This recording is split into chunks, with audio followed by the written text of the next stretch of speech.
Hi, sorry, I was just sitting there enjoying my talk. Yeah, thanks for being here, and thanks ATypI for inviting me. I'm very happy to be here with you today, and let's just start so we can have an early coffee.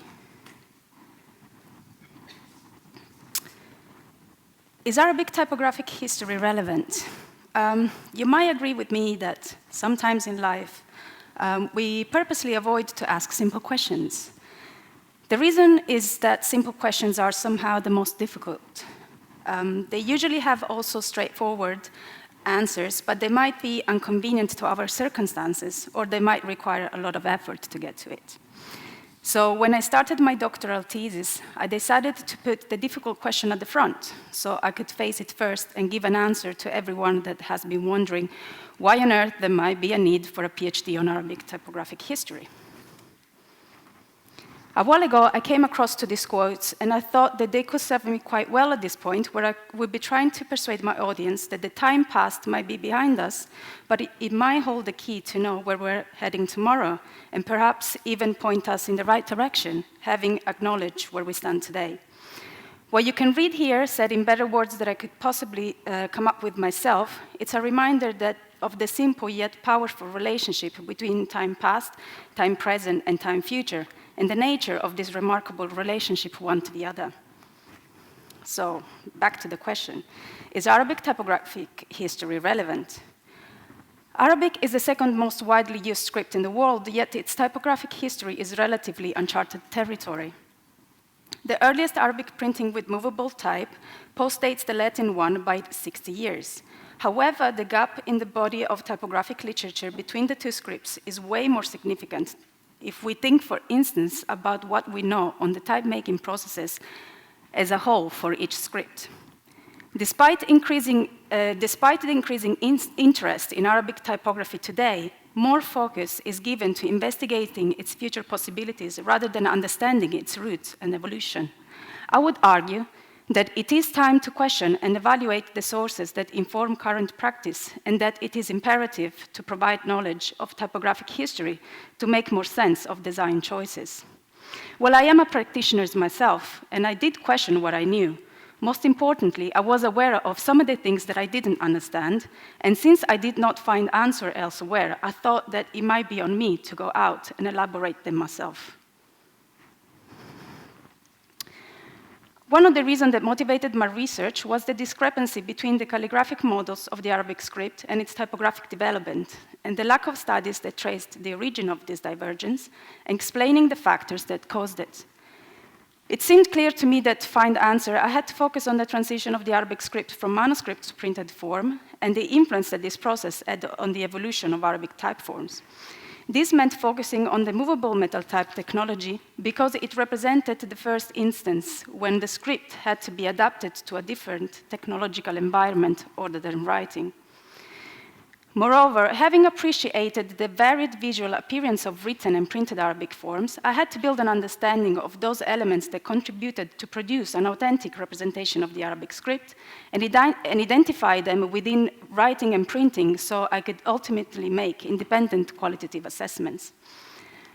Handwritten Arabic, which you can see on the top row, can be of different quality, ranging from casual handwriting on the top left corner, to a somewhat more controlled handwriting, the example at the top in the middle, all the way to calligraphy, this example here on the right. Similarly, different Arabic typefaces that you can see on the bottom row might appear to have different levels of accomplishment, which we might be able to understand if we break down the visual appearance into elements that can be visually evaluated, some of which might be more or less obvious than others, like, for instance, the impression, the design of the letterforms, the proportion, the vocalization, and so on. By describing this manuscript as casual in writing, one might think that it has no value in terms of correctness in the reproduction of the script. While this may be true in terms of aesthetic value, we might have to make a different evaluation when we break it down and to assess it structurally. By doing this, we are forced indeed to appreciate the competence of the writer in respecting and applying the rule-based system for writing a structurally correct Arabic, even though the letter forms might not be aesthetically pleasing. If we did the same work of breaking down the script of this calligraphic piece, we would find the same results as before structurally, but delivered with letter forms that also have aesthetic value. It might be worth at this point to make some quick observation. The first is that when we talk about the representation of the Arabic script, we should be aware that it manifests both on a formal and a structural level, which have to be distincted and appreciated individually for the evaluation of both Arabic manuscripts and Arabic types. The second observation is that a person who writes Arabic can produce structurally a linguistically correct Arabic text without the aesthetic quality and the manual mastery to make it calligraphic. Therefore, the person that writes can have language and script expertise that are referred to as knowledge, but no particular technical skills in the manual execution. Clearly, all these elements determine the competence with which the person who writes reproduces the script and consequently impacts the overall quality of the manuscript they are producing. Well, this applied also to printing and therefore to the person who is producing Arabic type. Having acknowledged and established this point about knowledge and competence, we need to consider that when discussing the discrepancy of the script appearance between manuscript practice and typographic representation, we also need to take into consideration a number of other factors, some of which I have listed here. These are necessary to understand, firstly, the difference between writing and printing as mediums and as processes, and consequently acknowledge everything that this entails, including, for instance, the historical narrative of Arabic book printing in the 16th century and those of type making. Only in this way we can assess whether certain type makers' approaches failed to meet the Arabic script requirement, thus compromising its authenticity in the typographic reproduction.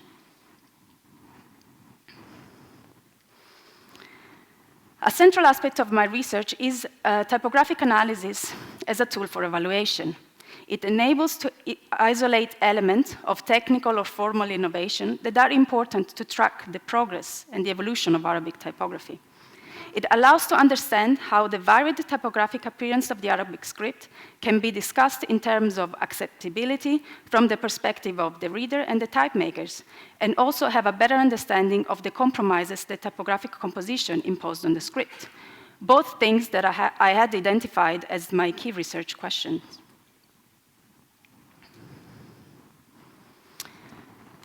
Collection-based research means first and foremost engaging with the sources, which in my case significantly contributed to trace the driving forces behind the visual forms and to analyze the development of foundry types while uncovering the history of the process.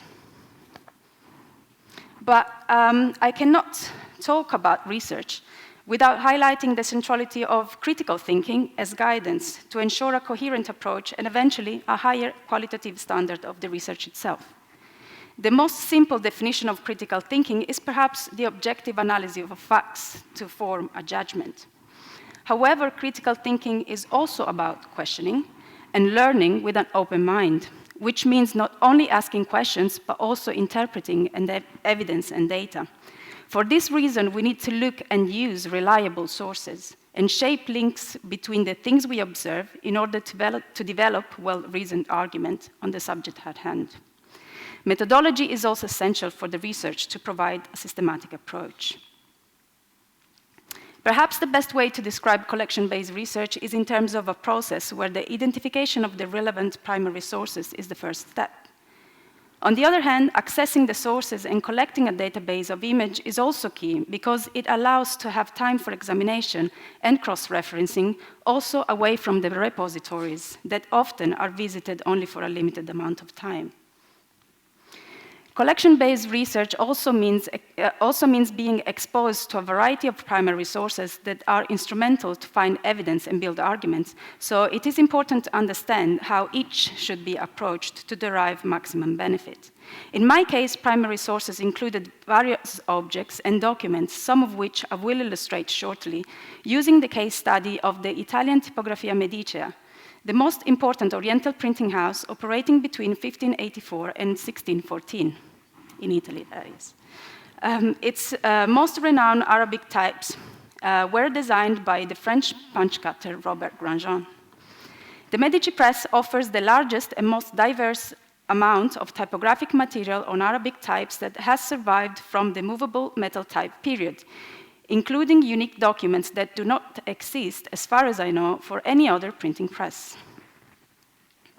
So Granjon designed 5 Arabic types between 1580 and 1590 that I named progressively from RG1 to RG5, and that's how I'm going to refer to in the next images.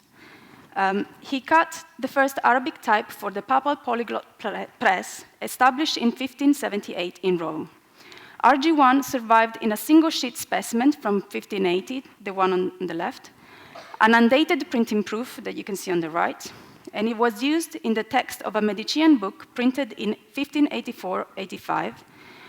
Although the book offers a larger sample for the analysis of the type, if the first 2 sources hadn't survived, we wouldn't have not known that Granjon conceived its first Arabic type as a fully vocalized font, which adds a whole different layer of information for the type evaluation. The second Arabic of Granjon, RG2, is used in a single-sheet Arabic specimen dated 1583 on the left, and on the last page of the Medician Alphabetum Arabicum from 1592. The 2 sources carry the same sample of text, nonetheless supplied enough elements for some brief consideration. Later on in my research, and to my surprise, I was able to find a case of Arabic punches in the Medician collection in Florence, and identified for the first time as being of RG2 type, thanks to comparison with the previous small sample of text. The analysis of the punches has also allowed me to find evidence regarding issues of design and type-making methods that I had used in my evaluation from the observation of the printed example. This provided an important confirmation of my methodology, and for the type analysis through external verification.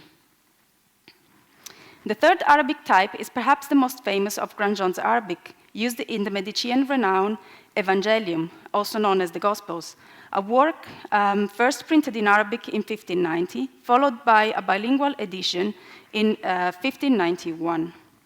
The type was used also in about other 10 Medician editions until the closure of the press in 1614. The analysis of RG3 highlighted the difficulty of having a type-complete overview when it is used for different publication, even in a relatively short amount of time, as it might be difficult to track changes added over time.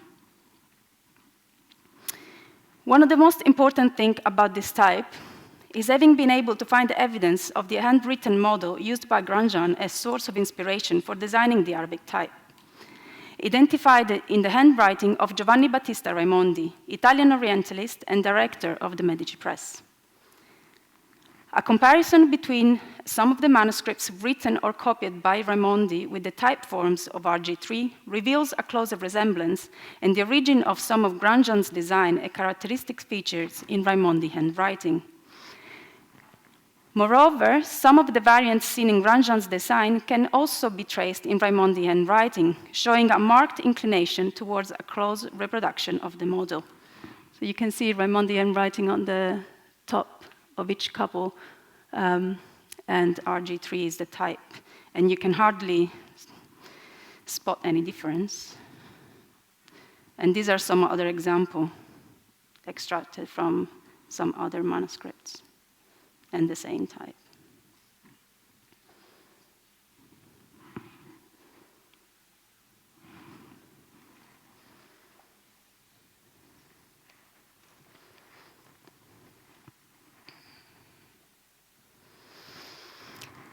As previously said, the Medician Press offers a large amount of material, which gives great insight for the activity, to the activity of the press with regard to book printing processes.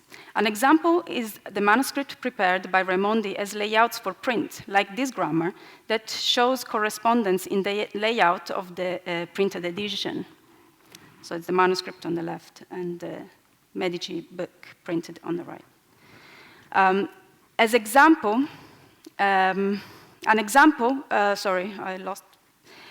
manuscript was possibly used by the compositor as a guide for typesetting.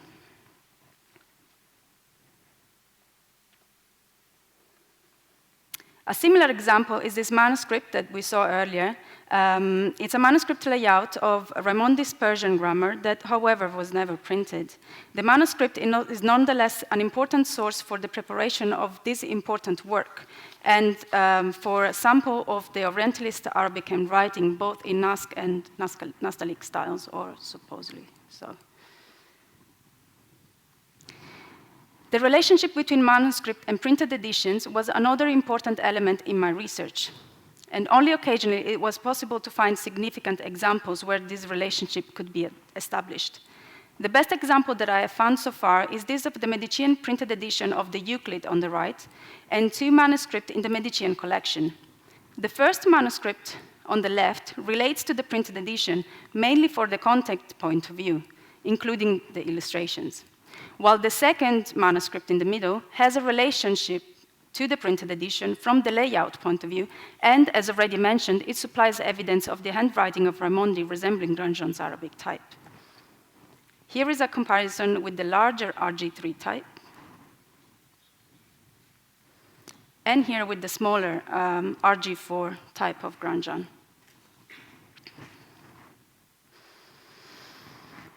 Amongst other important documents giving insight to the work of the Medici Press, there are printing proof of the printed editions like these ones.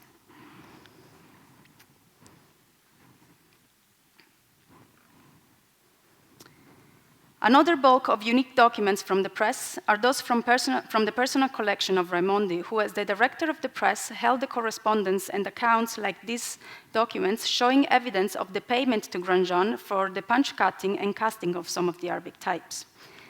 And this for delivery and accounts for the casting of the large Arabic type and the fitting of the matrices, including information such as the weight for each cast sort and the date of delivery. The most important of all Raimondi's personal document is perhaps, from my point of view, this small diary where he makes an entry. Each day he receives punches and matrices for the small Arabic RG3, started by Granjon in 1586. He also keeps count of what he receives. The red dots on the left column correspond to the punches, while on the right he notes the correspondent matrices that could be obtained out of those punches, obviously in combination with dots punches that are not here listed. He finally notes the total number, as you can see in the circle. The word madre in Italian in this context means matrix. So from 5 punches, he can obtain 11 matrices. This document is unique for various reasons. Firstly, no other record of this kind has survived or existed, as far as I know, for Arabic foundry types. Secondly, it gives a detailed account of the making of the types in terms of time schedule and in terms of insight of the work of the punch cutter and his plan for the character set and the type making process. Amongst other important documents that gave different insight to the research were documents from the Medician archive in France. This, in particular, is a book that probably contains an impression of all the cast types that arrived from Italy to France in 1811, when, following the French invasion, Napoleon took the Medician material to the Imprimerie Impériale in Paris. This might be a certain inventory for each type, including those that were really hardly used, like the Persian types, appearing here at least in 2 sizes.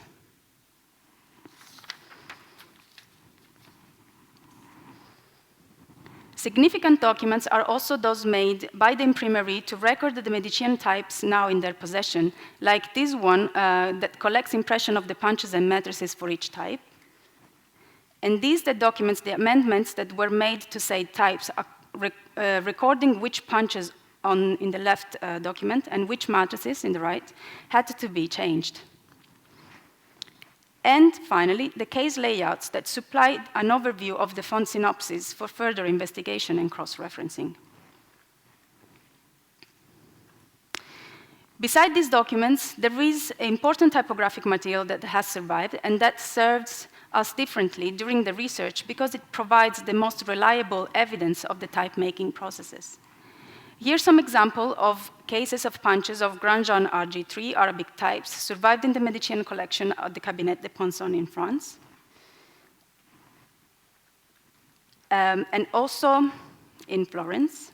This is of a Turkish Arabic. And also a case of matrices, again, from the Cabinet.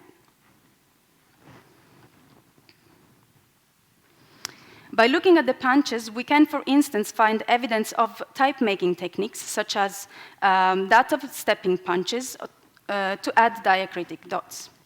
And Fred last night showed some of this, so you might understand it better. This was a technique commonly used for Latin characters to add accents, as you can see in the example on the right-hand side. As I found out during my research, Arabic punches could be stepped above, below, and laterally, as you can see in the row, in the bottom of the row. In the row at the bottom. In very rare occasions, something very special came up, that while providing evidence of unknown techniques, it also tells us how much more we don't know about Arabic type-making processes. This punch, for which I have to greatly thank Fred Smyers for kindly sharing this image with me, shows two techniques for adding dots used contemporarily. On the right, the stepped punch, as I have just shown you, while on the left there is what Smyers called an L-shaped punch to add dot in the counter of the character. After Fred sent me this image, I identified the characters as belonging to Granjon RG3 Arabic type. It is highly possible that this is a punch made by Granjon itself, and that he was experimenting with different techniques. I had gone to the same archive, and I hadn't seen this, so I was excited when Fred shared it. It might be lost by now, because we don't know what happened to it. Diacritic dots could be added also in the matrix making stage. Therefore, it is useful to compare the punches and the matrices to check which ones correspond perfectly, the three images on the left, and which ones might provide evidence of other processes, like the addition of dots at a second stage. If you look at the image on the right, the image of the punch does not correspond to that of the matrix in the number of dots, meaning that some were added at a different stage. Cast types are also an important source of evidence, whether they are loose, like in this instance, or composed, or just assembled into forms.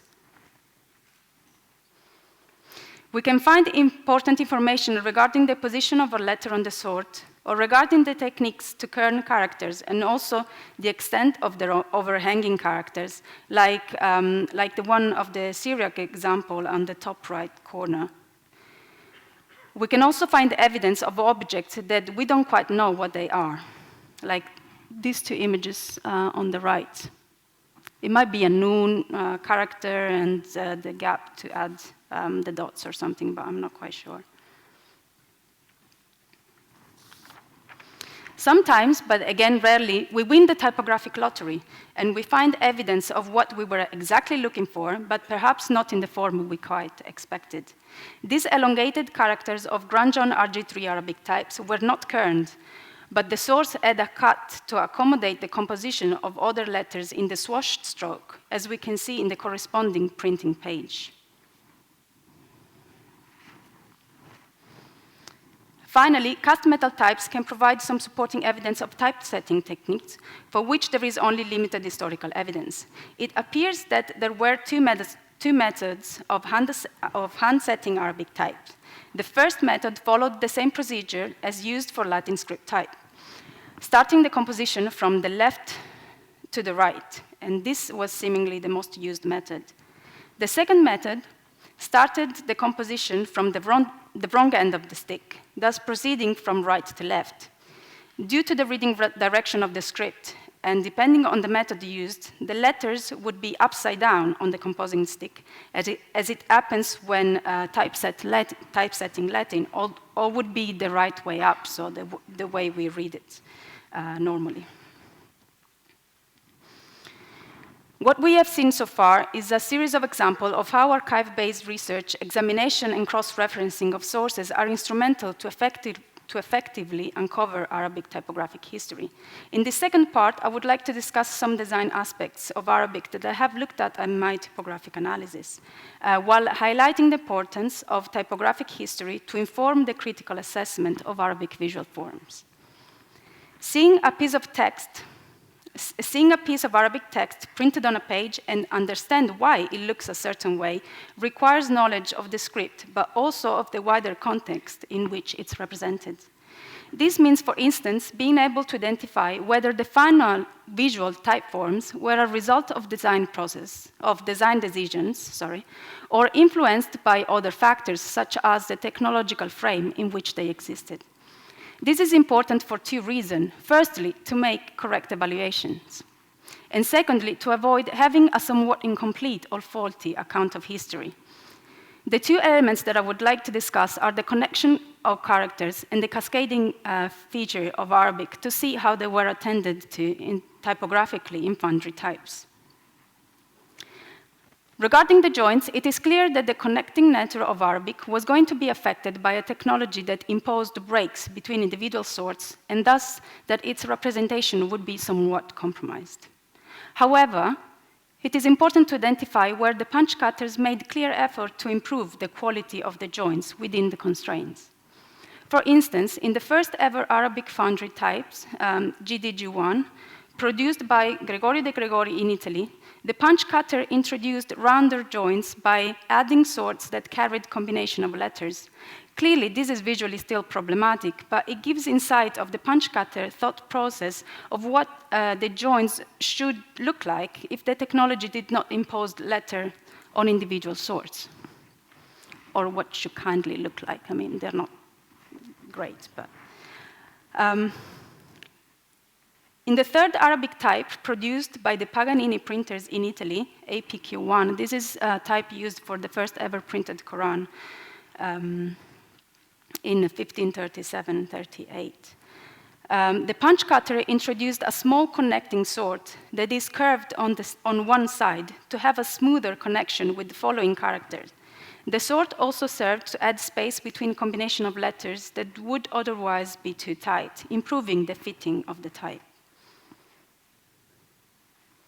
The Arabic types of Granjon introduced the single most significant innovation in the handling of joints in Arabic movable metal type. Granjon tweaked the design of the ending and entry stroke of the characters to form a peak when they were positioned next to each other. See the top left image, reproducing the behavior of the script in calligraphic practice. See the top example on the right in Nas calligraphy. The peak was used to indicate a tooth character in a medial position when necessary by adding the required dots. That's the image in the center.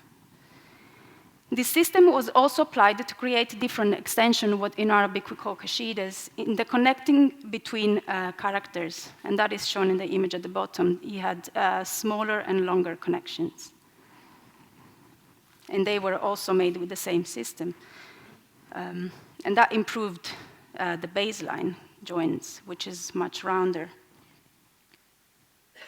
Granjon's peak system was widely copied by other punch cutters that followed, notably in the types of François Savary de Brève and of the Lebanese Abdallah Zakir in 17th and 18th century, respectively.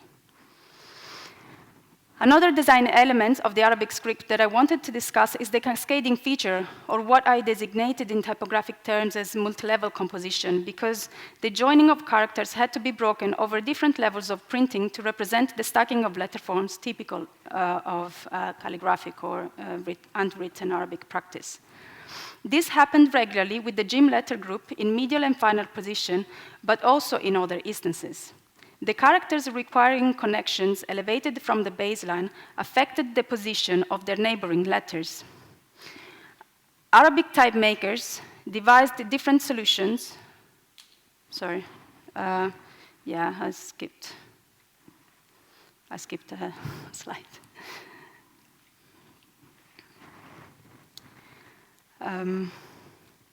So this happened regularly with the Jim letter group in medial and final position, but also in other instances. The characters requiring connections elevated from the baseline affected the position of the neighboring letters Arabic type makers devised a different solution in typography in the attempt to represent the script adequately.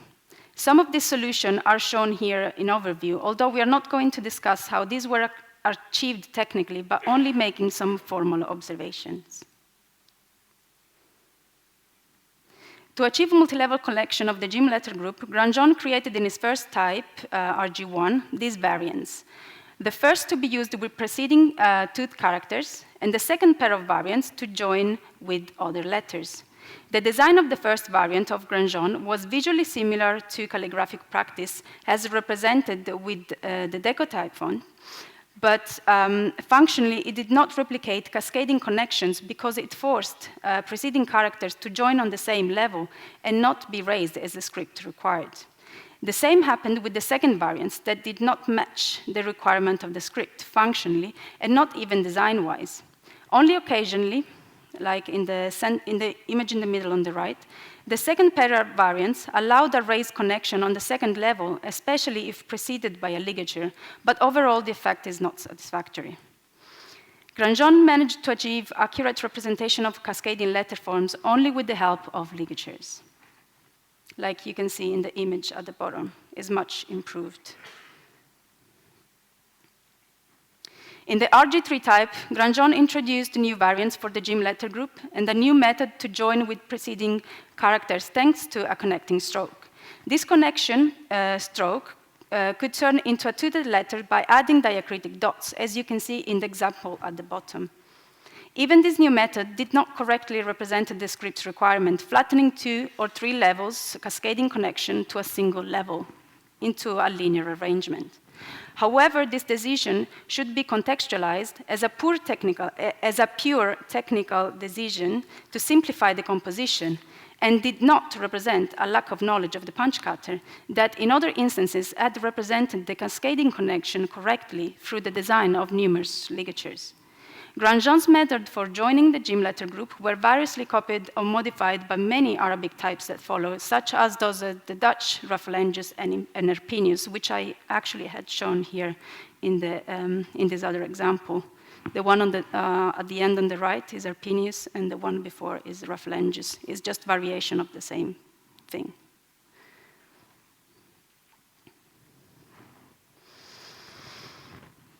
A completely new way of representing the connection of the Jim letter group appeared in the Arabic type of Johannes Mohandisyan in 19th century Turkey, where the connecting stroke generated below the head of the character Jim. These variants allowed for one level of composition and were introduced in his first type. Although here I show the example on the top from his second type. His first Arabic type also included 2 sets of variants that allowed him to achieve pretty accurate representation of the cascading feature of the Arabic script. The example you can see at the bottom. The 2 methods were therefore included in the same type, but possibly intended as 2 separate versions to be used independently and not mixed together.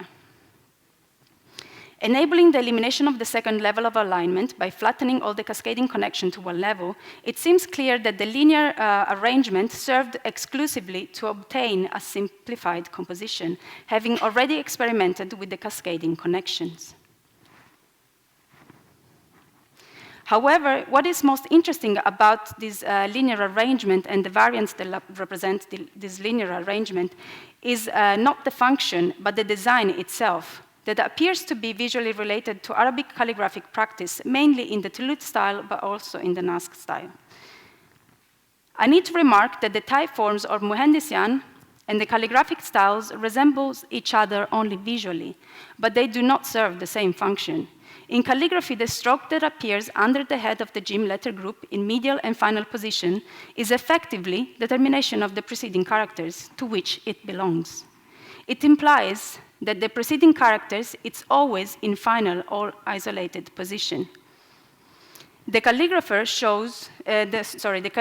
allows the stroke of the previous character to visually touch the Jim letter group and not to effectively join it.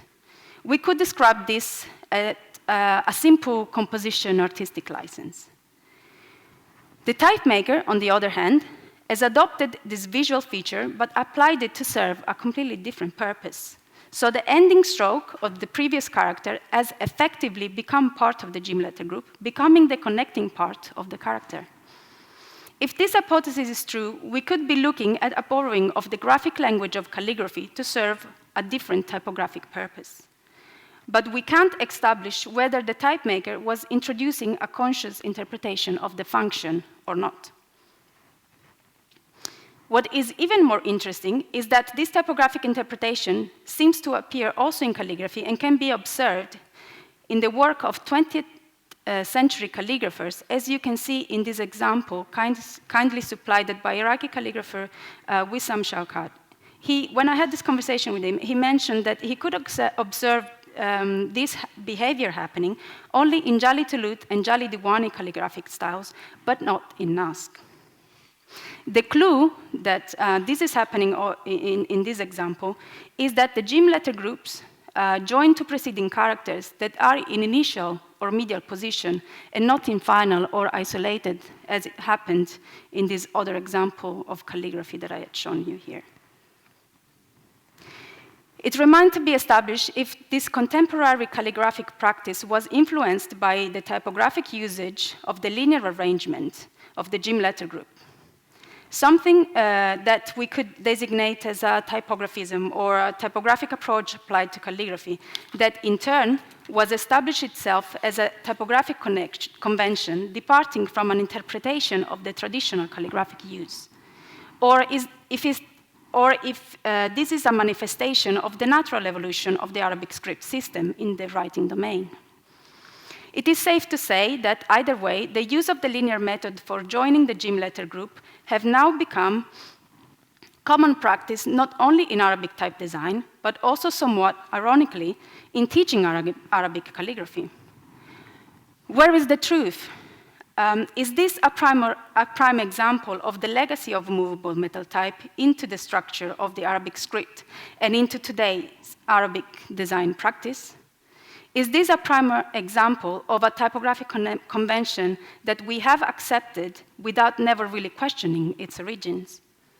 As already mentioned, the linear arrangement of the Jim letter group contributed to simplify the composition, and thus their introduction was somehow influenced by the movable metal type technology, but we cannot claim that it was ultimately dictated by technical limitations. This is the case especially if we consider that the linear variants were used in a typeface that perhaps achieved the closest rendering of the script according to manuscript practice with movable metal types, both formally and structurally, showing the potential of the technology in the process. So why are we using still the linear arrangement today for the Jim letter group? Are we still compromising the structure of the script to simplify composition, although we have the technological potential to explore other possibilities? Or is this just the result of a natural evolution in the structure of the script that has established itself over time? What seems to be most important to me as a type historian, and especially as a type designer, is that we need to take the time to reevaluate our practices and challenge our knowledge. Do you question what you do, or you just do it? Thank you. Thank you very much. Thank you. Thank you.